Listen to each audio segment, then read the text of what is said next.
আসসালামু আলাইকুম। আমার থাম্বনেল দেখে হয়তো বুঝে গেছেন আমি কোন বিষয় নিয়ে কথা বলতে চাচ্ছি।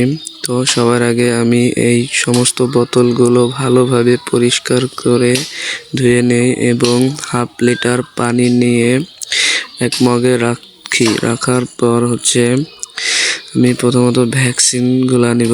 যে আমার 181 বাচ্চার ডোজের জন্য আমি প্রথমত 2টা ভ্যাকসিন নিই, যার কারণে একটা করে আর কি একটা 100 বাচ্চার জন্য দেওয়া উত্তম, বা 100 বাচ্চারই ডোজ একটা।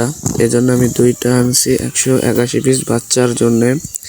তো সর্বপ্রথম এগুলা যেখানে পাবেন, যে কোনো দোকান, ডাক্তার দোকানে গেলে এই ভ্যাকসিনগুলো পাবেন, যার মূল্য রাখা হবে 60 টাকা করে। শিশির ঢাকনা খুলে এবার আমি এই মগের পানিতে বা হাফ লিটার পানিতে ভালোভাবে মিশ্রিত করে নিব।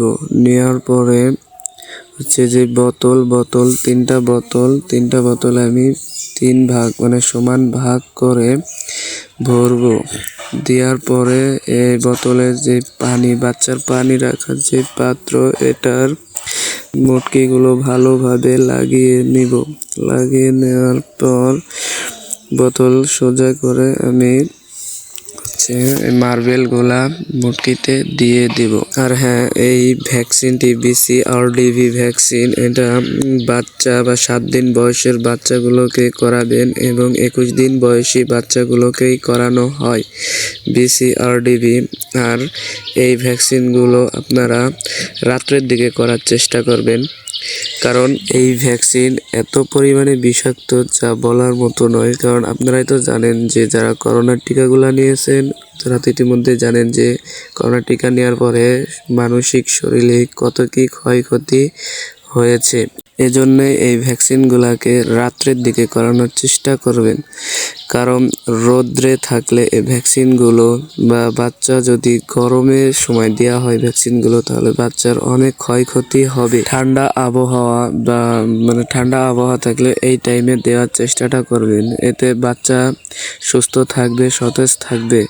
এবং এই ভ্যাকসিন দেওয়ার আগে কমসে কম 2 ঘন্টা আগে পানির পাত্র সরায় রাখবে এবং খাবার দিয়ে রাখবেন। যে পাউডার খাবারগুলো আছে, এই পাউডার খাবারগুলো দিয়ে রাখবেন যত ও পিপাসিত হয়। অনেক পিপাসিত হলে যে 2 ঘন্টা পর যে আপনি পানির পাত্রটা দিবেন, দেওয়ার পরে এত পরিমাণে যে ঘিরে ধরে পানি খাবে। আপনারা তো ভিডিওর মাধ্যমে দেখতে পাচ্ছেন যে কি পরিমাণে মারামারি করে পানিগুলো খাচ্ছে। খাবার দিবেন। আর হ্যাঁ, এই যেই দিন আপনি ভ্যাকসিনটা করাবেন, এদিন সকাল থেকে 24 ঘন্টার মধ্যে কোনো ওষুধের পানি ব্যবহার করবেন না, কারণ এই ওষুধের পানি ব্যবহার করলে সাইড রিঅ্যাকশন করতে পারে। এবং 30 মিনিট বা 40 মিনিট এর মধ্যে এই পানিগুলো ফেলে দিতে হবে। ফেলে দিয়ে আপনি সাদা পানি আবার দিবেন। তো আমি ভ্যাকসিনের পানি দেওয়ার পর এবার আমি বাচ্চাগুলোকে খাবার পরিদর্শন করতেছি। দেখেন কি পরিমাণে খাবারগুলো খাচ্ছে। খাবার দেওয়ার পরে আপনারা উপরে যদি ঢাকা থাকে ঢেকে দিবেন। তো ঢেকে দেওয়ার পরে আপনি আধা ঘন্টা বা 40 মিনিট পর এসে এগুলোকে দূরে এক জায়গাটা ফেলে দিবেন, কারণ এটার রিয়াকশন আপনার বাড়ির আশপাশে হাঁস মুরগি থাকলে এগুলোই ক্ষয়ক্ষতি হতে পারে। আমার এই ভিডিও দেখে যারা এখন বুঝতে তো পারছেন যে কিভাবে রানীক্ষেত্রে 7 দিন বয়সী বাচ্চার ভ্যাকসিনগুলো করাবেন।